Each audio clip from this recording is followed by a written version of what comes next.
Welcome to the River City Hardball Podcast. It's summer number 2 of the Coastal Collegiate Baseball League. And joining us tonight, the Hawks manager, Sal Giardina, a first-time skipper, and once upon a time drafted by the Atlanta Braves in 2014 in the June amateur draft. And Hawks first baseman Santiago Barcelo joining us as well tonight. Guys, thanks so much for joining us here tonight. Sal, Coach Sal, I want to start with you. What's this experience for you been like in the Coastal Collegiate Baseball League? I'm not gonna lie, it's kind of weird you calling me Coach Sal, but it's been fun, man. It's definitely something new for me.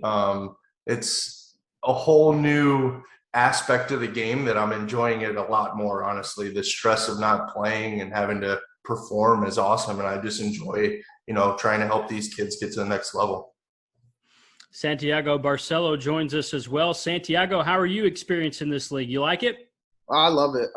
It's definitely a change of scenery for me being in Tallahassee all year, and I love it being able to play for Coach Sal. I know he doesn't like being called Coach.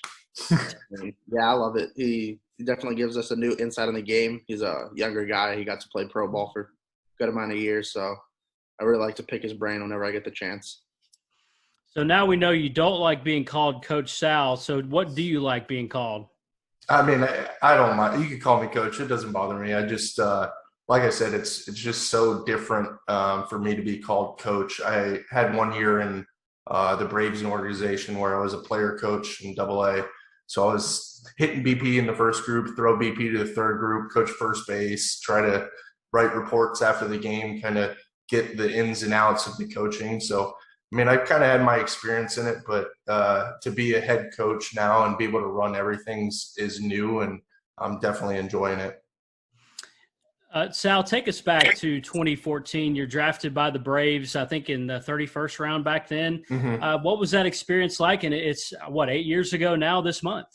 Yeah, I mean, it was a crazy experience. I was actually telling some of the guys the other day, I was watching the draft, expecting to be drafted, and, it came to day 3 and I still hadn't gotten any calls. And I was watching the draft and Johnny Manziel actually got drafted. And I was like, all right, I closed my computer. And I was like, all right, I'm done. Like the fact that he just got drafted, it kind of hurt, and then about 15 minutes later, my phone started blowing up. Congrats. I'm like, what are you guys talking about? And I was in my room and I yelled to the kitchen. My mom was in the kitchen. I was like, Mom, I think I just got drafted. And we went back and looked and we saw my name, and it was pretty cool. We all went out to eat that night and kind of celebrated with like my family and like my close friends. So it was a really cool experience. Santiago, just hearing that experience from Coach, do you dream about that? The phone call of getting drafted at Santiago, is that something that you're in your mind you dream about?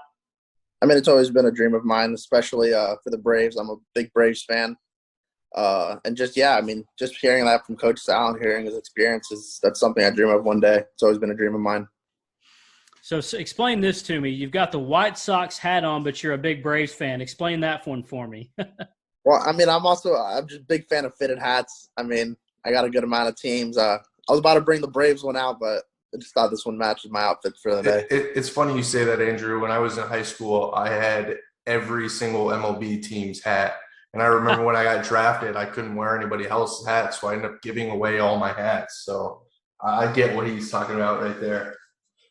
Were you, Sal, who did you root for growing up? Were you a Braves fan? So it's funny. I was a Mets fan my whole life. My dad grew up in New York, so I grew up a Mets fan when Jose Reyes, David Wright, all those guys were there. And it was kind of bittersweet going to the Braves. But, it's funny now I'm a huge Braves fan. I mean, obviously, most of the guys I played with are in the big leagues right now. And, they won a World Series last year. So you can't even be, it was so cool to watch those guys win a World Series.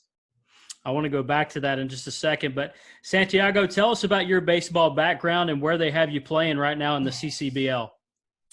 Well, I'm originally from Miami, Florida. I grew up playing ball there majority of my life. And then towards the end of high school with travel ball, I played with Beast Mode at Atlanta, Georgia. So, I mean, that's where my big where I started rooting on for the Braves. But now I currently reside at Tallahassee Community College.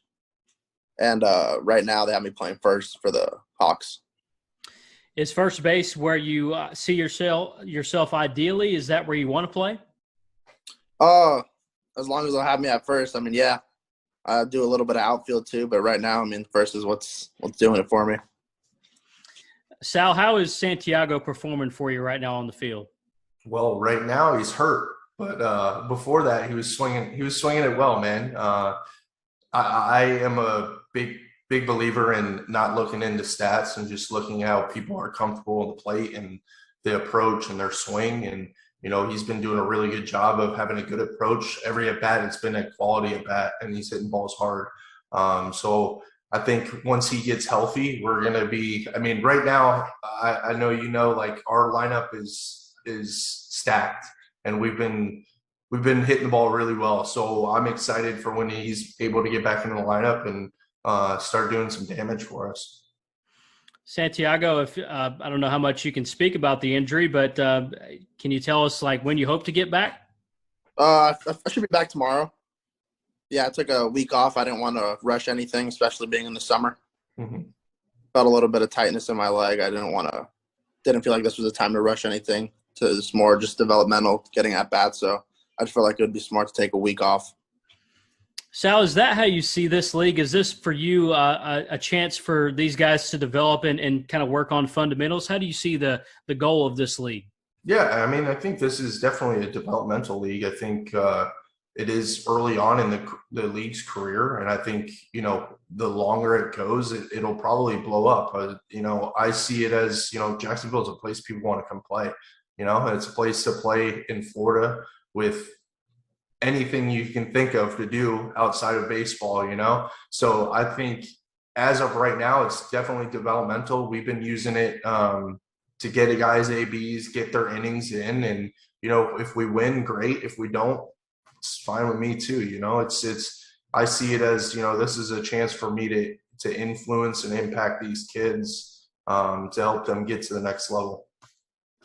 Sal, I see the jersey with your last name on the back, number 85, hanging behind you. What does that jersey mean to you? Man, I got goosebumps thinking about it. That was my the year I got invited to spring training, big league spring training, and it was something I asked for. I was like, hey man, can I keep this jersey? Because it's something I could definitely hang my hat on. That was my dream as a kid, to make it to the big leagues. I didn't end up making it there, but I had a couple ABs in big league spring training. So, it was definitely a blessing to be able to play as long as I did. Favorite memory, favorite experience from playing in the minor leagues with the Braves? Cool. I could go on and on about experiences. I would have to say my favorite memory. I would just say probably one of my coolest memories was obviously when big sexy Bartolo Colon was with the Braves. I got to catch him in a big league game, and being able to call pitches for him and work with him was amazing. I mean, the guy played for forever and is an MLB legend, so to have the experience to catch him and do that was amazing. I was telling these guys I got lucky enough, Max Fried, who's been arguably one of the best pitchers in the last 3 years. I was his personal catcher in AA. Every start he made, I was behind the plate. So to be able to hang on that was a cool experience. That's really cool. Santiago, this league that you're in right now, what do you see as your goals in this league? Coach just talked about seeing it as a developmental league. What do you see it as? Well, for me, I'm at a junior college, so I'm using this really to just get as much at-bats and get ready for my second year to start looking for the next 4-year I attend after this. But, yeah, definitely just getting good at-bats and just being in the game every day, just so when I get back in fall to my school, I'm just ready to go. Santiago, do your coaches in Tallahassee, do they keep tabs on what you're doing in this league, or is this something that they don't know about and you're just going out there just trying to get ABs? No, yeah, they definitely know where I'm at. They know about all of us. They keep our tabs. They just want to make sure we're all good, just see what they got coming in for next year. Awesome. Well, final moment or two with you guys. I could talk baseball all night with you, so appreciate a few minutes of your time. So, Sal, tell me, how did you become the catcher for Max Fried in AA? How did that work? True. I mean, it was just one of those things. He was actually struggling really hard at the beginning of the year. I wasn't catching him, and he had one good start where we had no hitter through 6 innings, and after that game, Max was like, dude, I just feel so comfortable with you behind the plate. Like the way we're always on the same page, the way you're calling pitches. And he called me into the office with the pitching coach and was like, hey, like, is there any way that Sal can catch me? Like, I think it's just going to get me on a run. And he ended up throwing well for, 2 or 3 weeks after that. And then he ended up getting called up to the big leagues. So it was a crazy time. I was super happy for him. He was super cool. We still talk to this day. He was at my wedding. Just an awesome human. That's really cool. And Max is, he's the ace of the Braves right now. Kyle Wright is performing well, but Max, no question, is the ace. And, what was it like to catch? You want to talk about a big league curveball? That's what he's got. I mean, I could go on and on about that staff. I was able to catch Ian Anderson. I was able to catch Kyle Wright, Soroka, Colby Allard when he was there, Minter. I mean, I can go on. And just to be able to work with those guys, and I think that's why the Braves are so successful, is just the pitching they have is, I mean, lights out. I remember talking the year was in independent ball. I was talking to some of the guys about spring training, and they were saying, we didn't have a fastball thrown under 92 during the whole spring training. He's like, every guy that we have through the minor leagues is throwing 92 plus. And I think they have like 4 or 5 guys that are touching 100. So it's crazy to watch. Yeah, for sure. And I remember opening day this year, Max Fried, traditionally I felt like through 94, 95, he hit 98 in opening day. And I'm like, I don't know where he found that, but that's good stuff, man. He's got it in him. I think I told Santiago and a couple of these guys, I was catching him one day, and there was a man on second and giving him signs, and he ended up I called curveball. He crossed me up through a fastball, and I went down to block because obviously you know how big his curveball is. I went down to block, and he threw a 97-mile-an-hour fastball right at my chest. And my natural reaction was to stick my non-glove hand up to try to block it, and it hit me square in the palm. Ouch. Yeah. Ouch. Wow. Yeah. You break your hand? It didn't. No, I don't know how, but it didn't break my hand. I was bruised, and that was it. Wow. Hey, Santiago, last thing for you, man. How's Jacksonville for you? You're from Miami. You go to college in Tallahassee. Tell me about Jacksonville. Yeah, it's definitely a change of scenery. I like it. It's got the beach here about 20 minutes from where we're staying. And, I mean, I like it. Anywhere I'm at where I can play baseball, I'm happy. Awesome. Santiago Barcelo and Sal Giardina joining us here tonight on River City Hardball. Guys, again, thanks so much for your time. Sal, tell us what's coming up for you guys. I know you guys play a lot of games, some doubleheaders I know in this league. What's coming up for you guys next? So we got a game tomorrow, Tuesday, at Ponte Vedra at 3 o'clock. We got a game Thursday and then a game Saturday.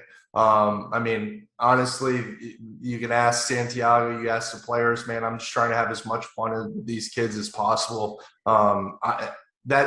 What I've seen in my career and seen all the guys in the big leagues, they always have fun. And if they can enjoy themselves and get at bats, and good things happen, So I'm all for, they're going to have to learn. Like, they got to make mistakes, and I'm going to have to help them through those mistakes. But I really just want to let them play and, help them along the way. All right, guys. Well, thanks so much for taking some time out of your night and joining us here tonight. Let's see if the Braves can keep that win streak going, guys. Thank you. Yeah, thanks for having us. Thanks for having me. Yep.